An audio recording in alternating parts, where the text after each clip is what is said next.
दोस्तों, वक्फ संशोधन एक्ट मामले में अंतिम आदेश पर सुप्रीम कोर्ट ने आदेश सुरक्षित रखा।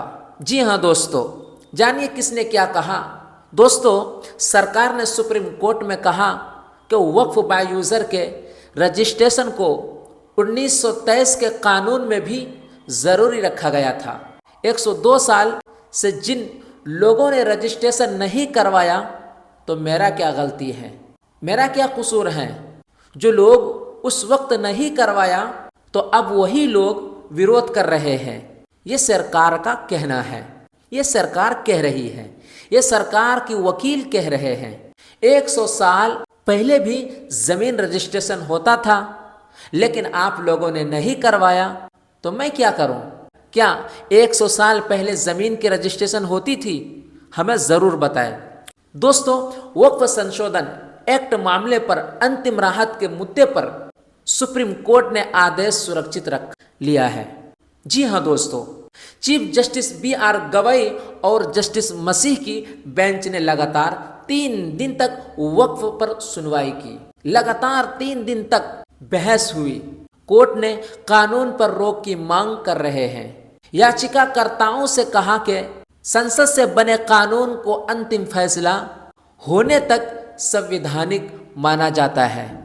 उसके प्रावधानों पर रोक लगाने के लिए बहुत मजबूत ठोस अधिकार की जरूरत पड़ेगी। वक्फ तरमीमी बिल सुनवाई के पहले दिन याचिकाकर्ता पक्ष की तरफ से 5 वरिष्ठ वकीलों ने जेरह की थी। दूसरे और तीसरे दिन केंद्र सरकार का और कुछ राज्य सरकार ने जवाब दिया। उसके बाद एक बार फिर लगभग 2 घंटा याचिकाकर्ता पक्ष ने अपनी बातें रखी। याचिकाकर्ताओं की तरफ से वरिष्ठ वकील कपिल सिब्बल, राजीव धवन, अभिषेक मनु सिंघवी, हुजैफा अहमदी और CU सिंह ने बहस की।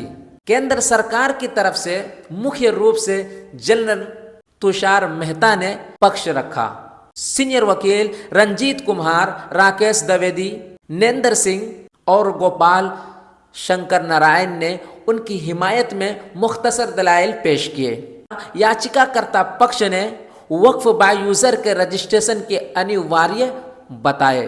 वक्फ बोर्ड और हुकूमत के दरमियान जायदाद के तनाज़ा का फैसला हुकूमत के हाथ में होना। वक्फ बोर्ड में गैर मुस्लिमों को मेंबर बनाने, कदीम यादगारों में मजहबी सरगर्मियों से मसाइल को इम्कान वक्फ करने के लिए 5 साल तक मुसलमान होने की शर्त से रोकने जैसी चीज़ों की मुखालिफत की। इससे मुसलमानों के साथ इम्तियाजी सलूक और मजहबी मामलात में मुदाखलत करार दिया गया। दूसरी तरफ मरकज़ी हुकूमत ने पार्लियामेंट के मुकम्मल तरीक़ाकार पर अमल करने के बाद कानून बताने का हवाला दिया। मरकज़ ने कहा कि हतमी समाअत से पहले कानून की दफ़ात पर रोक लगाना दुरुस्त नहीं होगा। जो लोग दरख्वास्त लेकर यहाँ आते हैं, ज़ाती तौर पर मुताअस्सिर नहीं हुए हैं, वो पूरी मुस्लिम कम्युनिटी का नुमाइंदगी नहीं है। कानून अवामी मफाद में बनाया गया है।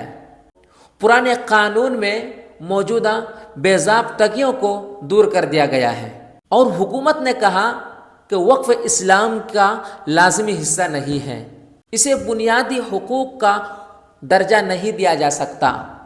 1923 के कानून में साफ के दरिया वक्फ की रजिस्ट्रेशन को भी लाजमी करार दिया गया था। 102 साल से रजिस्ट्रेशन ना कराने वाले आज भी सरापा एहतजाज कर रहे हैं।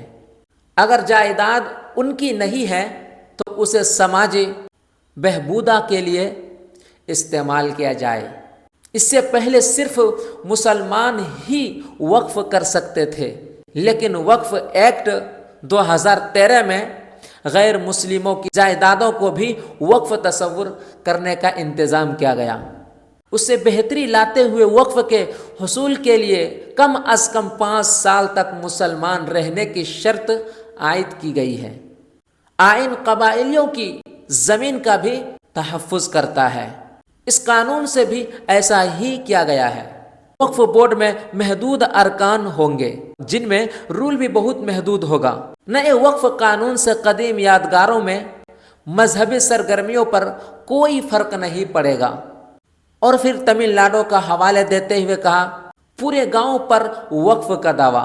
समाअत के इख्तिताम पर एक वकील ने अदालत में पेश किया और कहा, उन्होंने बताया कि गांव में 1500 साल पुराना मंदिर है। हिंदू वहां सदियों से रह रहे हैं, सदियों से आबाद है, लेकिन वक्फ बोर्ड पूरे गांव की जमीन पर दावा कर रहा है। मुल्क के दीगर हिस्सों में भी ऐसा ही हो रहा है। नया कानून ऐसे हालात के लिए कानूनी हल फराहम करता है, इसलिए अदालत कानून पर स्टे ना लगाए। ये सब बयान सरकार की वकील ने की है। ये सब सरकार की वकील दलीलें दे रहे हैं। उनकी इन बातों से कितना सहमत हैं हमें कमेंट में ज़रूर बताएं। दोस्तों, मैं आपका दोस्त फैज़ान आलम और आप देख रहे थे द माही मीडिया। दोस्तों, फिर मिलते हैं किसी एक नई वीडियो के साथ, किसी एक नए अपडेट के साथ। जब तक हमें इजाज़त दीजिए। जय हिंद, खुदा हाफिज़। दोस्तों, आपसे एक छोटी सी रिक्वेस्ट है, अगर आप अभी तक इस चैनल को सब्सक्राइब नहीं किया है तो सब्सक्राइब ज़रूर कर लें।